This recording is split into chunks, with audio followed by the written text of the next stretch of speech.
Well, hello, and welcome to episode 8 or 9 for this year of What Thad Thinks. I am Thad Joyner, your host, and happy to be here this morning. Just super excited about spring and the start of summer coming in a couple of weeks. It's just a really cool time of year. So busy. Graduations, end of school years. It's like the whole world is at our fingertips as we get ready for vacations and summer and sun and great tan. I feel like I look really good right now. I feel like my skin's in a good place. I mean, I'm feeling pretty spry for my 39 years of age. Feeling like I'm looking really good. So I want to welcome all of our listeners, all you loyal folks out there, and want to thank our sponsor more than anything this week.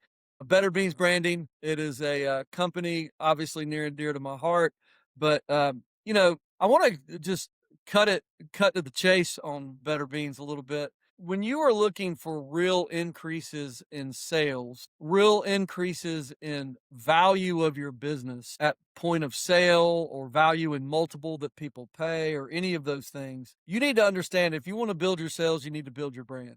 There is no other expert quite like Better Beans that has positioned itself not only to design great brands, improve on your brand, but then to actually implement it across all of your materials, your building, your colors, your paint, your flooring, your signage, your furniture packages. There's no other company out there that's better suited to do that. No other expert that comes and implements that at your business like Better Beans. I speak from personal experience. Without Better Beans, I would not have built the 3 childcare brands that I have built and sold over the years. And there are numerous testimonials and great companies out there that have used Better Beans to increase their sales and increase the value of their business for their sale. Lots of people we could point you to. So contact Better Beans. I spent a little bit of time on that in my intro today because I just want you to know what a great brand partner they are for this podcast, a great sponsor, and what a great partner they can be for you. Hey, just call them. Reach out via email at info@betterbeansbranding.com and hey, see what they can do for you and your business. If you're struggling, if you're looking to sell, or if you're just looking to take it to a new level and dominate your market more than you are now, they are the perfect partner for that. So thank you to Better Beans for the sponsoring this show. Thank you to all my listeners that continue to share, that continue to rate, that continue to review and subscribe to this podcast. It continues to grow, and we're going to continue to give you great content, stuff you can enjoy, but some great business content that you can take right back to your business and help improve it, both from sales and from profitability right off the bat. So without further ado, I know I'm the host, I'm the one that matters, but I am going to bring on my third in command on this show, Neel Gupta. Welcome, Neel. Good morning. Third, huh? Third in command, maybe fourth. I will. Hey, wow. At least you went with some red, like a new shirt. You sure? At least you didn't. I mean, you went back to back podcasts wearing the same shirt. That was kind of funny. Yeah, it's still plaid too, but yeah, thank you for noticing. Notice lots of things. So I'm going a little shadow today. I see that. I see that. Yeah, wife does not like when I do that, so it's usually very short lived. Okay. Yeah, I've taken mine back down and gone back to Soul Patch, but thank you for the Better Beans plug there. We appreciate that and the opportunity to be here with you today. Yeah. So anyway, I've got my son back at the house now. He came home last week. Instantly, my house is messier. I mean, instantly. I will say that, like, girl dads, much less chaotic. It has to be less chaotic in your, like, it is. Like, because I had a solid, 4 or 5 months of just me, my wife, my daughter, and my female dog. I mean, the dog's probably the messiest of those. I mean, it's so much calmer. I missed him unbelievably, and I can't tell you how excited I'm like a kid in a candy store when he came home, just having my buddy. But man, is it messy. That's great. 10 He weeks left of a him pair now? of tennis shoes, Neel. He came home on Tuesday night. He instantly raged the pantry for snacks and whatever, right? I won't even go through the snack. Like, he left his tennis shoes. I guess he took them off while he's snacking. I don't know. They're in the pantry. I'm so excited to have them home. I didn't say anything to him, nor did I move them until Sunday. Wow. 6 days, 5 days long later, period. I finally said, holy crap, dude. These shoes have been in the pantry for 5 days. You walk over them every time you go get to feed yourself. Like, I don't know. I think they would have stayed that way forever. I think the shoes would have become part of the pantry. The shoes are the pantry. Yeah, that's impressive. What's impressive is that I didn't say anything to him for that long. I mean, how long does it take me to point out something when I think you've made a mistake? Or Maybe you've missed him so much that you're willing to step over the shoes for a while. well, I definitely was, but that's over now. I no longer miss him. While he's here at home for whatever 10, 12 weeks, you guys gonna catch a baseball game together? Someone else's game? I would say probably. He has games all summer. You know, he's pitching in his summer college league, pitching in the Sun Belt. Okay. So he'll be pitching once a week. And he's got a full summer of training and stuff to get ready for. Baseball's not just a spring sport in college. You know, they play a fall season, which is mostly like a recruiting and training season. So he's got to be kind of ready for that. So we'll be doing a lot of baseball there. But talk about good baseball right now. How about those Atlanta Braves, America's team? There you go. I mean, first off, let's just say best team in baseball right now. That's exciting. Atlanta always seems like the city, the suburbs. Isn't everybody happier when the Braves are winning? Don't you notice Yes. that? Yeah. I notice that. Everybody talks to me about it. Or I know I'm a baseball guy, but I just feel like the town has more energy. I would guess that restaurants and all shopping and it's just better in a city when your team is winning. Yeah. Even for the people that aren't into sports, it's just better. Like my mood is better. Beating the Dodgers 2 out of 3 last week, the team that spends billions and billions and billions of cheating dollars, you know, on their cheating gambler What's two-way player amazing is the Shohei. amount of series they've won in the season so far. Like Yeah, we lost one. one. Yeah. One. No. And that was Yeah. just to Seattle this weekend. So That's yeah, no, impressive. it's unbelievable how good they're doing. That's the good news. I mean, the bad news was this week losing Ted Turner and Bobby Cox. Yeah. And I mean, I think we should just first off, Ted Turner. Honestly, one of my business heroes that I looked up to. Now, people will say that he was born on third base, sort of. I mean, he was born on maybe second base or first base. You know, he took his dad's Outdoor billboard. Yeah. local billboard company to Macon. I mean, and turned it into TBS, TNT, a sale to Time Order. I mean, yeah, okay.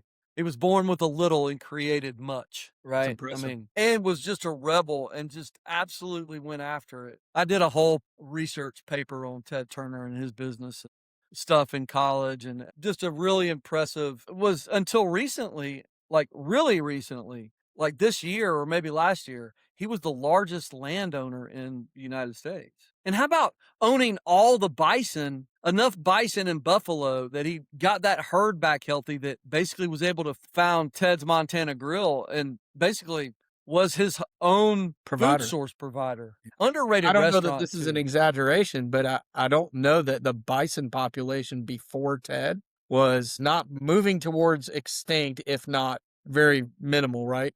Ted Turner, He got it I healthier for sure. I mean, he married Hanoya Jane, though. That's his negatives. know what that it refers to, but okay. Well, Jane Fonda, you know her, right? That was his Yes. wife. She was known as Hanoi Jane because she basically supported Vietnam during the Vietnam War. Very protesting, liberal, over there helping them, kind of anti-troops, kind of led a lot of that movement.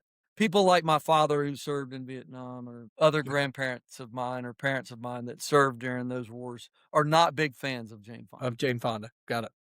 Well, Anyway, no but he diminishment for look, Ted he Turner. just lived a pretty incredible life regardless of his political feels or whatever. He was a pretty dynamic business guy, and I loved him. I grew up on, you know, TBS and Channel 17. I grew up on Andy Griffith show, I Dream of Jeannie, Leave It to Beaver. I mean, the shows that ran constantly on TBS, along with BCW Wrestling and Braves every day at 7:05 or 7:35. I saw somebody said that when Ted Turner, you know, his funeral should be at 7:35 because, I mean, all his, you know, he had the idea and all of his shows ran at 5 minutes after. So all the networks were running their shows at 7:00 and 7:30 and 8:00, and all his shows ran at 7:35 and 8:05 and 8:35 and all that. So it kind of had different starting times, which I just thought was, you know, maybe if we get to this, one of my favorite courses I teach is, you know, zig while they zag, and that was just something he did to stand out. Just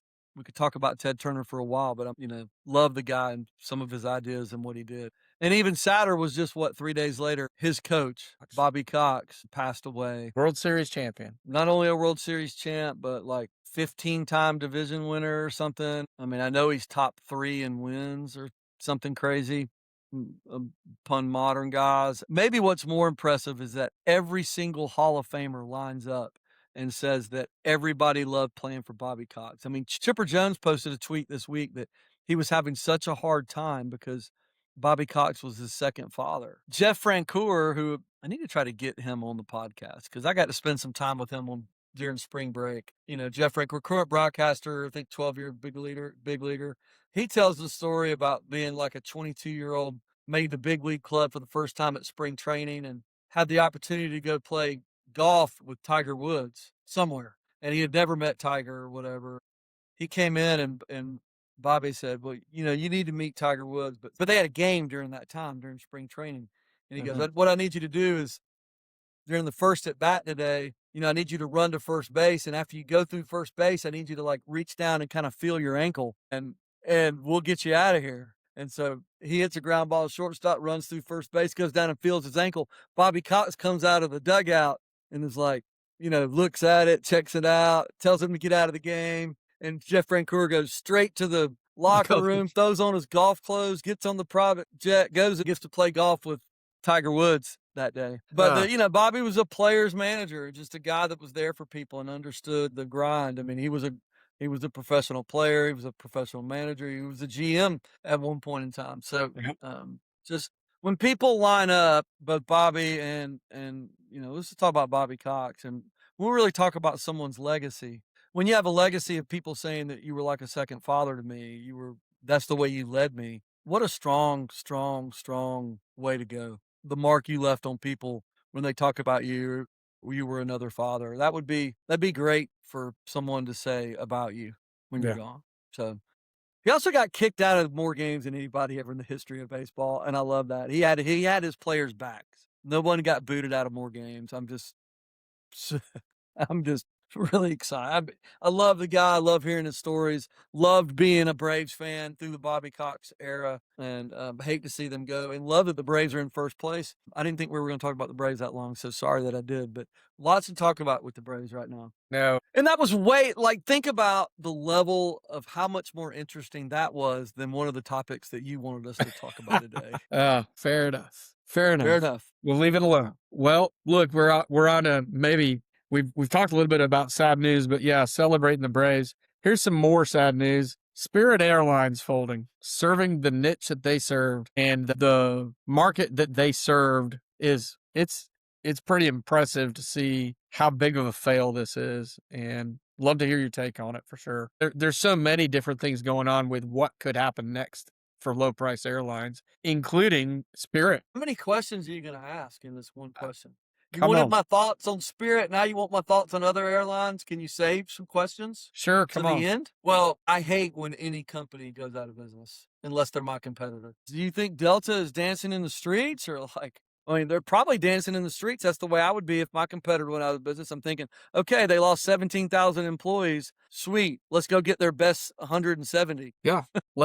Spirit's got some great people, some great ideas, some great things. Hey, can we get some planes on discount? Yeah. How about we take some of those gates that they're going to have empty?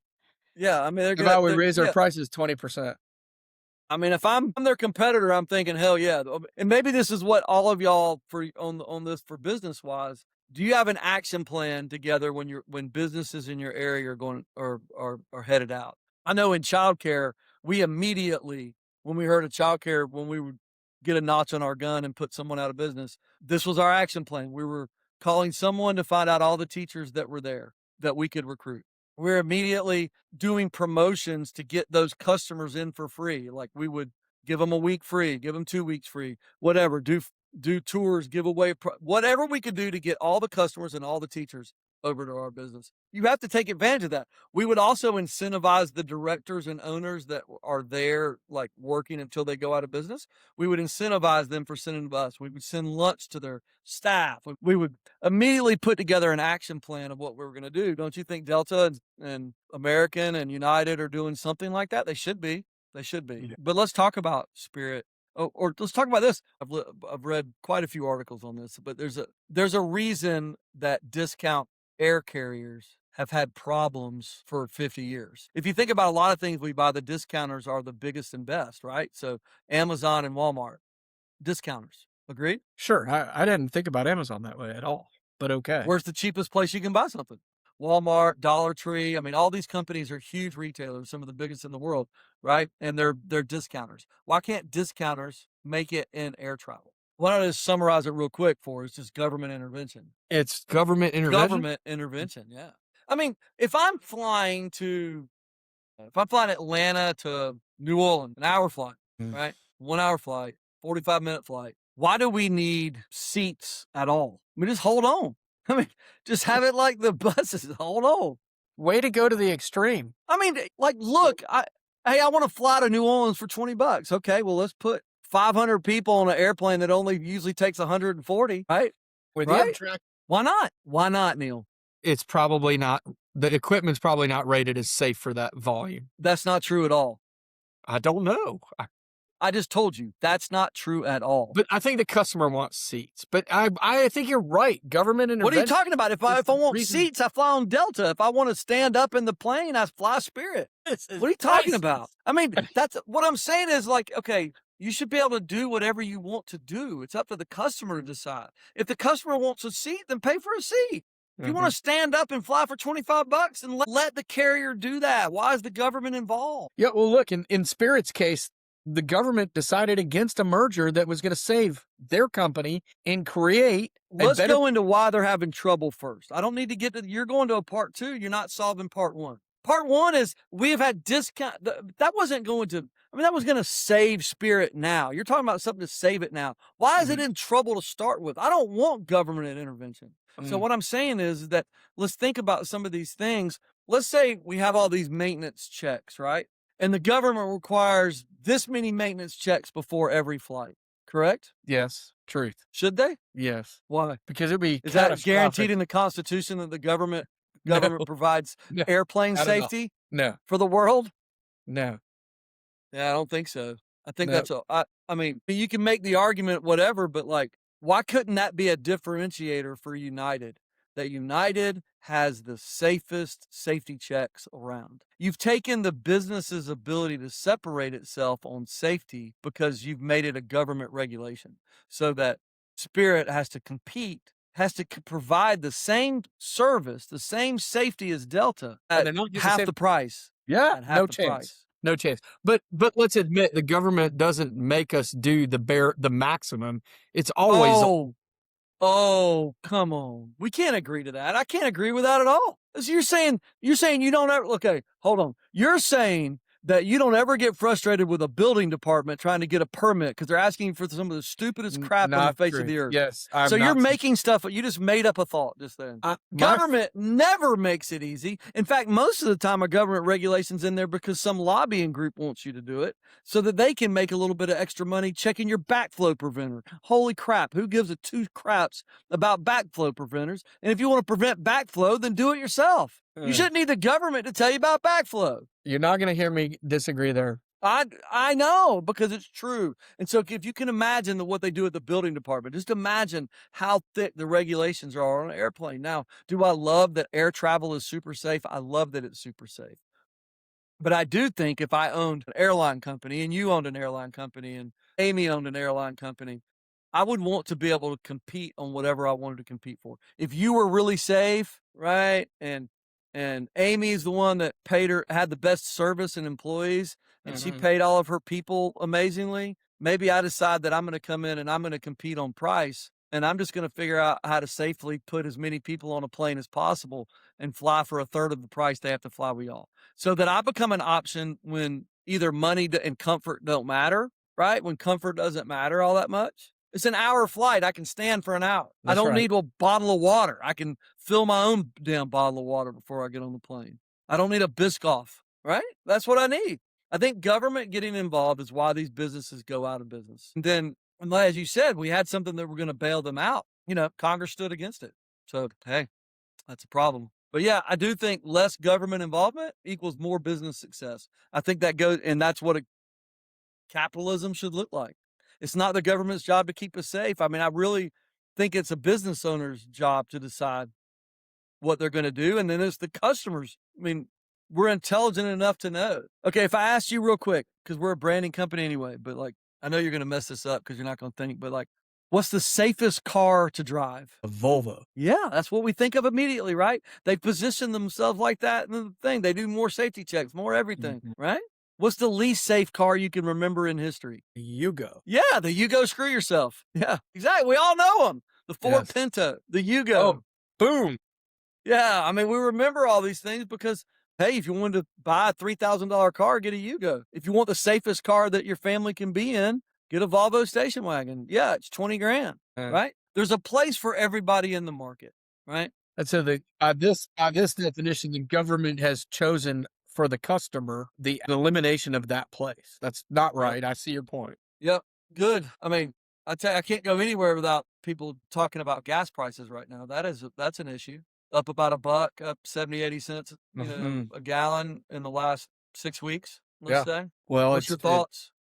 I read an article today that maybe if successful, apart from short-term success, we position America as the fueling station and get rid of the Strait of Hormuz altogether. Now, look, I didn't read it in depth to figure out how that actually works, but be interesting. I mean, I think when we get a meaningful end to the conflict in Iran, we'll probably get 30 cents back. We'll probably get half of the increase back. And then the other half is going to be when the refineries, are back online. And that's probably more like end of year. So I think we kind of buckle up for another couple of months of price problems.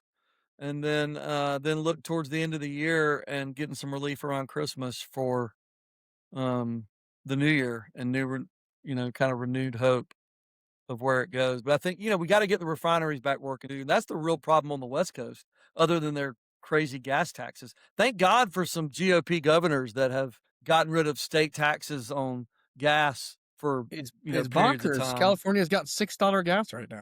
I mean, Governor Kemp in Georgia, Governor DeSantis in Florida have just like gotten rid of the gas tax for Yeah, their more people. places should follow suit. More governors should follow suit for Unbelievable. sure. We should have talked about Spencer Pratt in Los Angeles. You must not be following that too much. No, Wow. no. What a Mayoral race in Los Angeles? nope.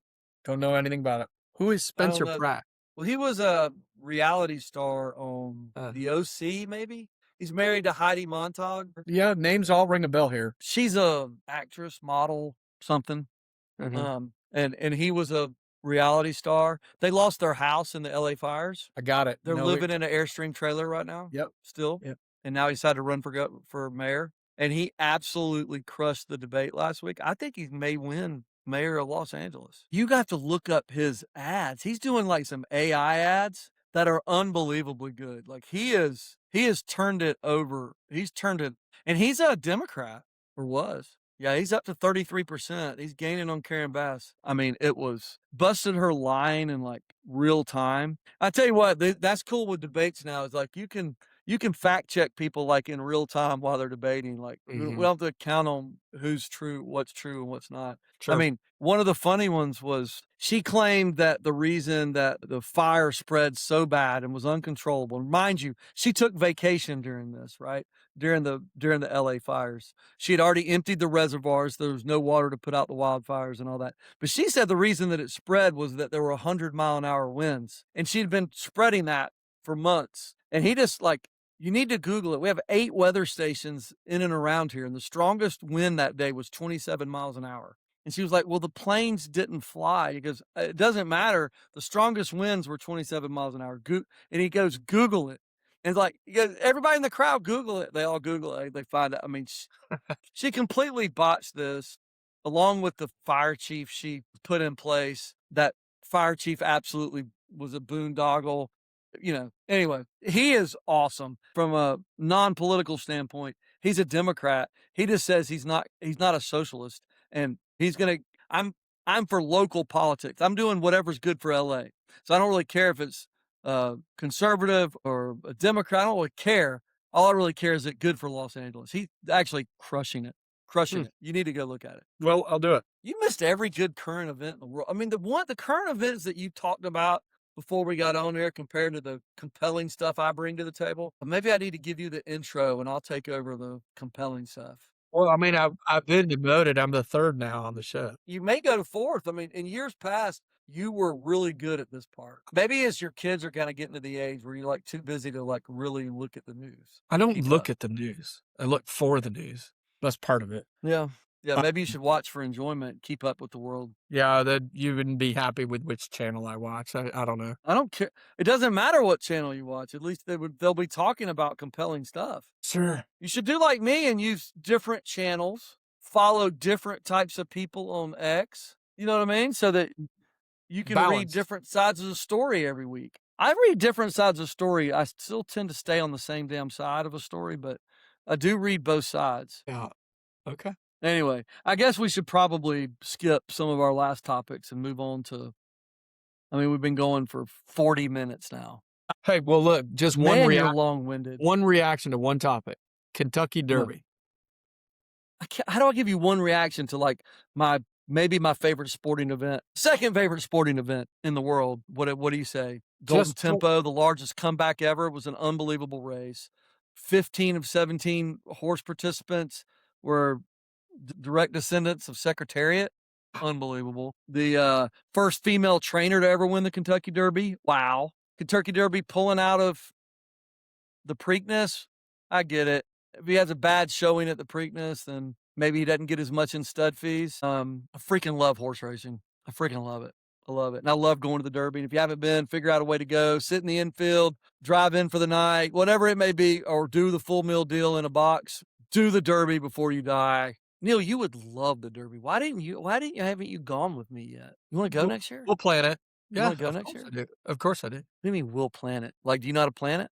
It's just decide. Do you want to go or do you not want to go? Like, that's why stuff takes you so long. I said, let's go to the Derby next year. Your answer should be, yes, let's go. Can't wait. No, I'm not paying for you to go now. You don't seem excited enough. Never mind. I'll take somebody that wants to go. I do think you'd enjoy it. Go with somebody that you like then, Neel. All right. So we're jumping in this week to part 2 in our series of how to keep customers coming back.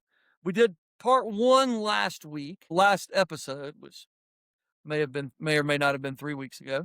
But this is one of my favorite passions and favorite topics to talk about. In part 1, we talked about why great customer service is rare. And we talked about getting a plan for this. Number 1 was employees don't know the basics. Number 2, moments of truth. These touch points of the customers come in contact with your business. They're not identified and managed. And 3 were that managers don't reward for excellent service. They're rewarding the wrong things. You know, and I had 2 listeners stop me that I saw recently that said how great of a point this was. And I just want to reiterate it.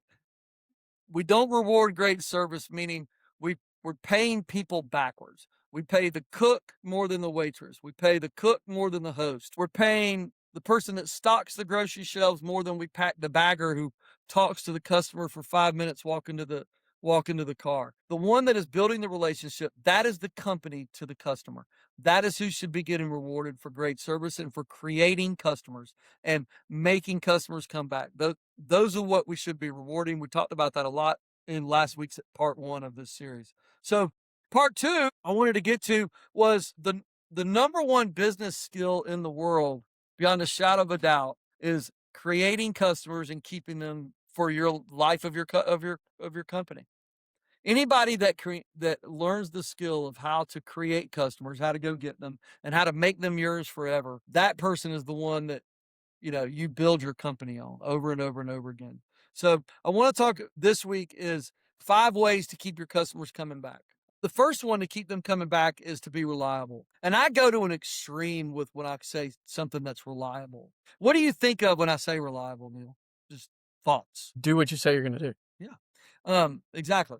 Reliable is you do what you say you're going to do when you say you're going to do it. That's reliable. When I say reliable, who's the most reliable person in your life? Boom. My wife. And we all have someone in mind. Yeah. Would Amy say you? No. Maybe that you'll do what you say, but probably not going to happen when you say it. Correct. Yeah. But that's all part of it. But you can't be reliable if you only have half of that. Yeah. You're good. That's not reliable. Yeah. And I usually take reliability all the way to integrity. I think someone's reliability means they're a man or or a woman or a person of integrity. The person that's reliable is a person of high integrity because their word is a commitment. When they say yes, they're going to do it. You know they're going to do it. And I keep talking to my son and my daughter about this, about the little things in life that make you so valuable to a company or to an organization. I'll brag quickly. My daughter was named prefect at her school this week. You know, she's going into her senior year. So prefect is like other than student council, which I think we all kind of grew up with. Prefects are kind of more institutional leaders. She was chosen among 7 people that are upcoming seniors, and they have one, instead of having like president and vice president and whatever we had back in the day, they have the lead prefect. They have community, which is about combining the schools. They have service, which is about serving outside. One is like student life, which is like school spirit and being at functions. They have one for admissions that bring in new students to the school and make them comfortable. That's what Mia got. She's the head prefect for admissions. Anyway, she's a prefect. We're proud of her. She went through a process to do it. She also was named captain of the cheerleading team for next year. So that's like more responsibility. So because prefect, and I say prefect, they got to go away for 10 days this month as a group to like the Grand Canyon, and they do these hikes and leadership training with this other group. Like it's highly specialized. Like this is going to be an awesome leadership experience for her. She's also got cheerleading. She's a captain there. She was also named a part of their student ministry. So she's like has to run the stage team each week at the school's chapel programs. And she's taken on a lot, along with 3 cheer teams she's on, along with pole vaulting that she's on. Like she is taking on, and flag football, which she's sort of on. She's at least on the team. I'm the head coach. She doesn't really play that much, but she's taken on a lot of responsibility for next year. And so I'm talking to her a lot this summer about integrity and being reliable. She's also taken 4 AP classes next year. Like she's taking on way more than she probably should have, right? And so it's going to be really hard for her to be a person of integrity. She can't make excuses for not doing something. The things she said she would do, if she's going to do this as captain of the cheers this week, I don't care if she stays up till 3 in the morning to do it.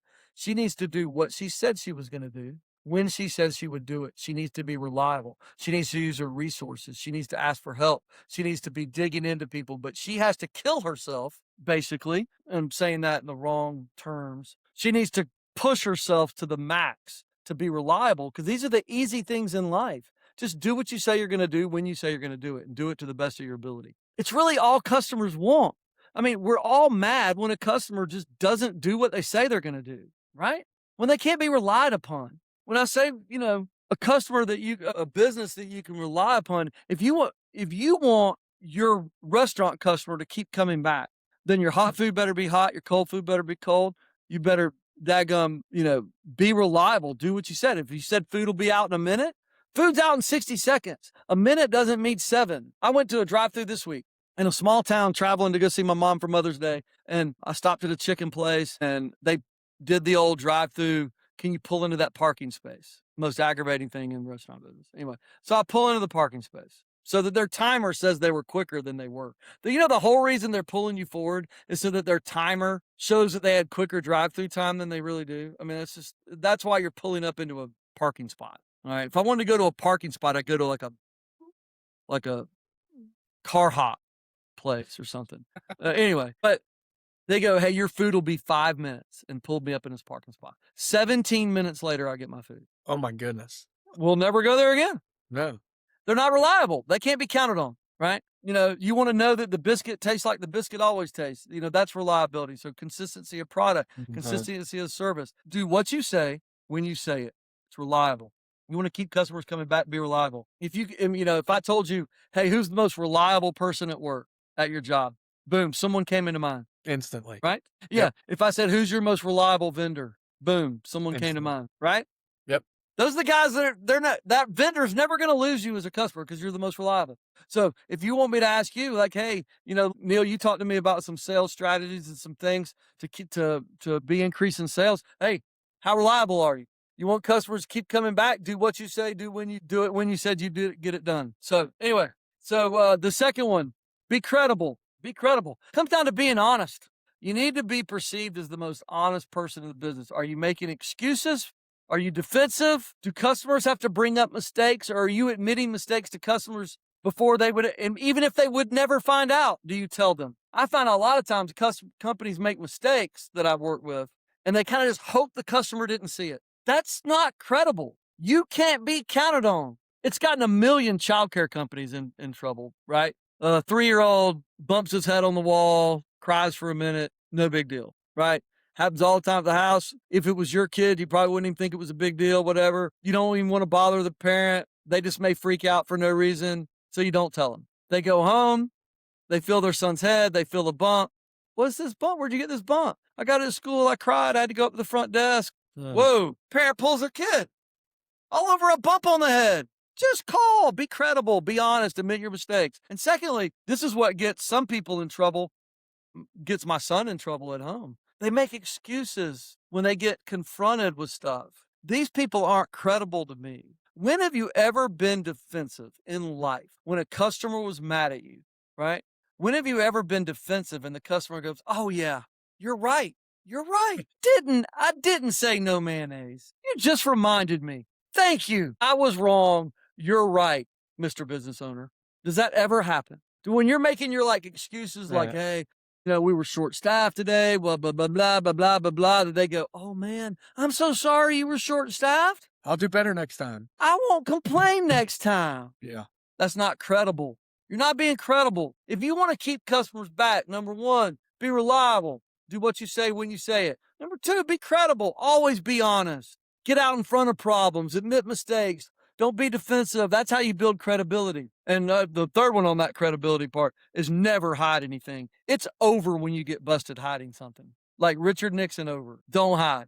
The cover-up's worse than the crime. Number three, just simple. I kind of went with the heavy ones first. Just as simple. Be attractive. Be a business and a person that people want to do business with because you look great. I've gotten semi-bad looks before by telling female employees that, hey, look, man, you need to put makeup on, brush your hair, wear nicer clothes when you come to work. Same with guys.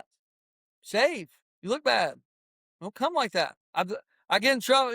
I get some businesses, restaurants and child cares where they don't want to wear uniforms. Sorry. Uniforms look good to a customer. They look good. They don't want to see you in jeans. You look like crap. Jeans look like crap. 95 million different. If you're a child care center that allows your daggum teachers to wear jeans, shame on you.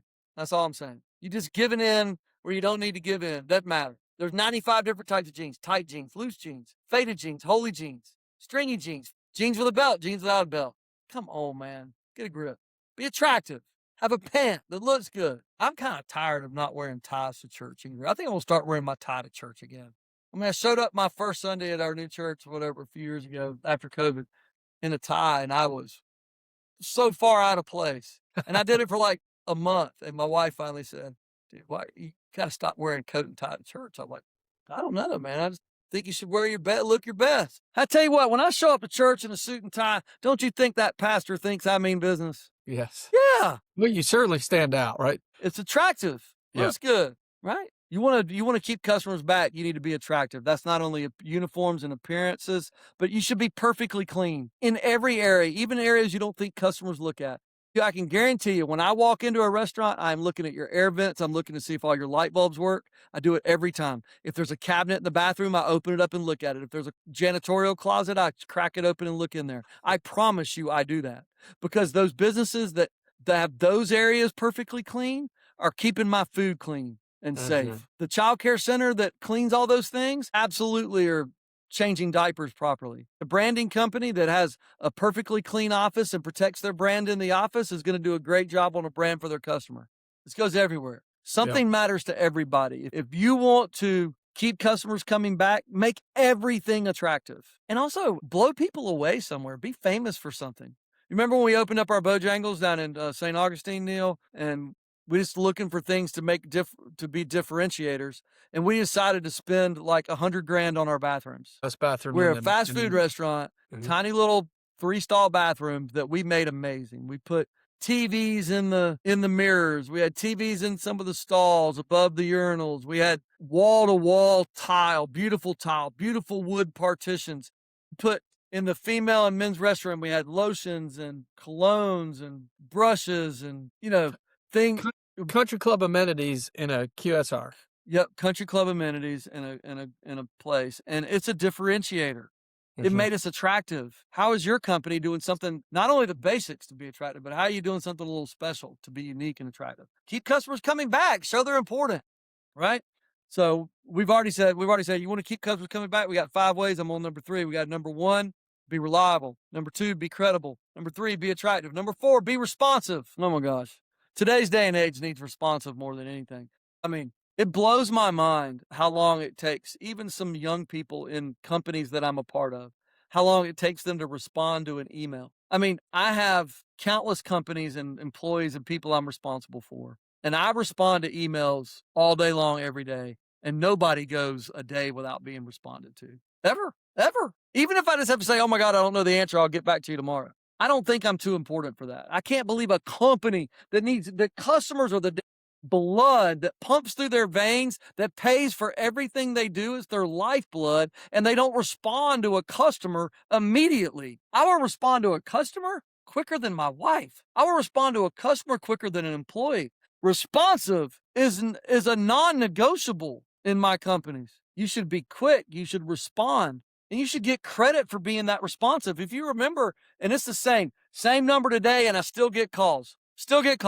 This cell phone number was on the front door of every one of my child care centers. So every time I wanted in the parent packet, it said, listen, if the director or assistant director or the teacher or the regional manager can't get you what you need, I'm the owner. Call me. I hear some owners talk to me, oh my God, we keep getting the state get called on us and bad reviews online. I go, is your phone number on the front door? Does every customer know they can call you before going to those measures? Oh, they're hiding. Friggin', I mean, I've answered more crazy calls and more calls that were legit, no matter what it was, but answer the damn phone. Be responsive. Be responsive. And if they don't have a way they can call and get in touch with you, do you remember? Oh my gosh, I'm not gonna call out people. Do you remember how many people in our company, when, didn't want to be called like after hours? Yes. I don't know who raised them.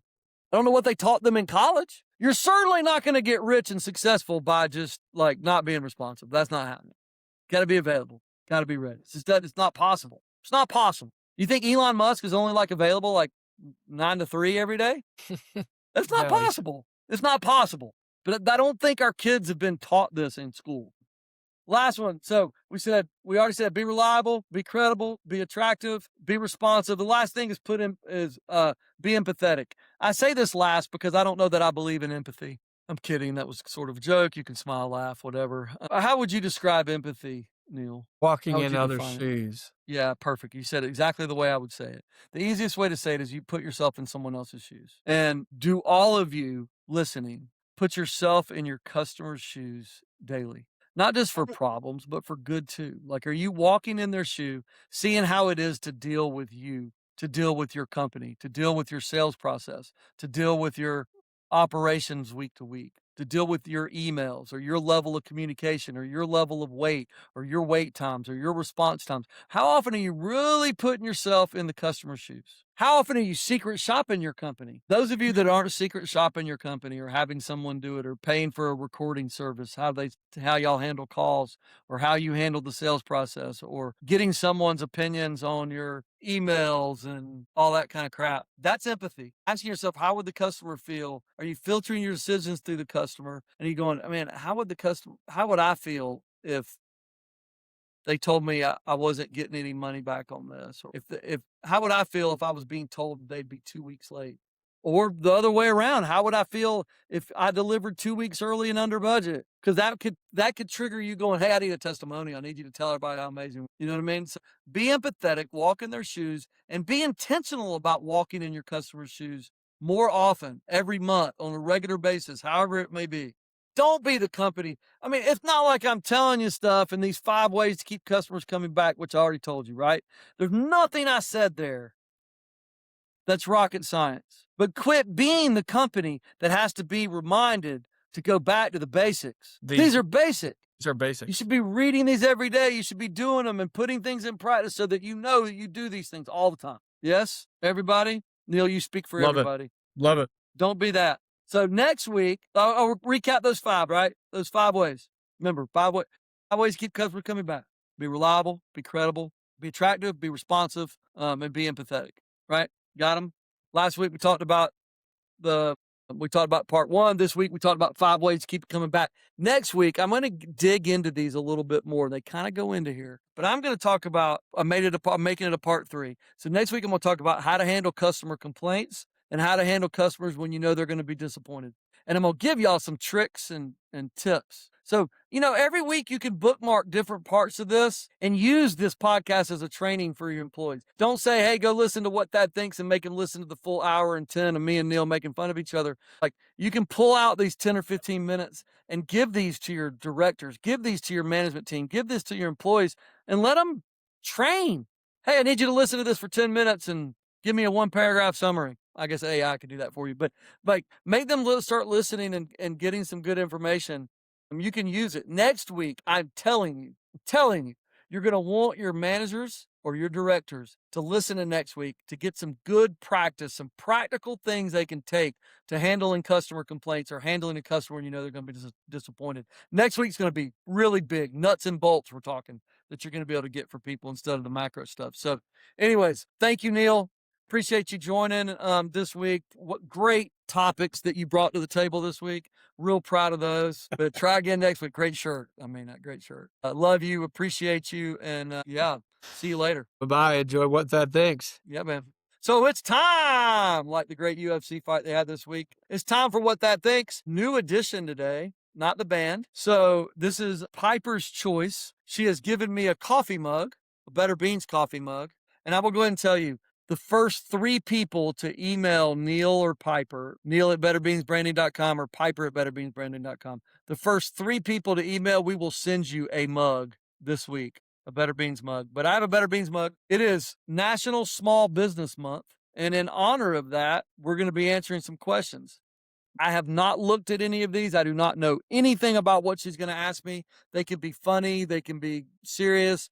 They are small business owner questions, and I am drawing them straight out of a hat and hoping I know the answers. What are we talking about? This is What That Thinks. I think I know all the answers. All right. What should small business owners prioritize when money is tight?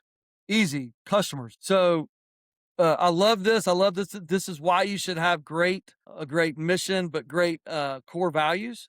And I thought, the late Lou Holtz, former coach, spoke at a Golden Corral conference years and years ago. I was at, and he just said, "Hey, it's the customer, stupid." And he's right. Like, look, the lifeblood when money is tight, the lifeblood when we were going through COVID was, hey, what can I do for customers? What can I do to build sales? Because cutting costs has never gotten anybody out of problems when money is tight. When money is tight, prioritize whatever is good for the customer and do whatever's good there. Make sure you don't lose customers. Question number 2. I wish I had like an applause button, so when I thought I gave a good answer, I could give myself applause. All right, number 2. If a business feels stuck, what is usually the real issue? Middle management. I still think middle management is the lifeblood of a company. They're either growing your company for you or they are hoping that their higher ups grow the company for them. I think stuckness is a direct result of the quality of middle management. Here we go. What's one thing every small business owner should stop trying to do alone?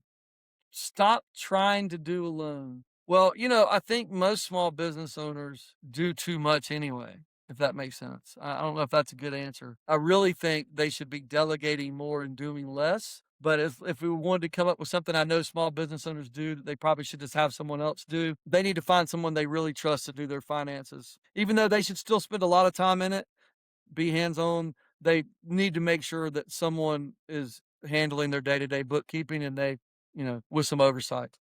Anyway, all right.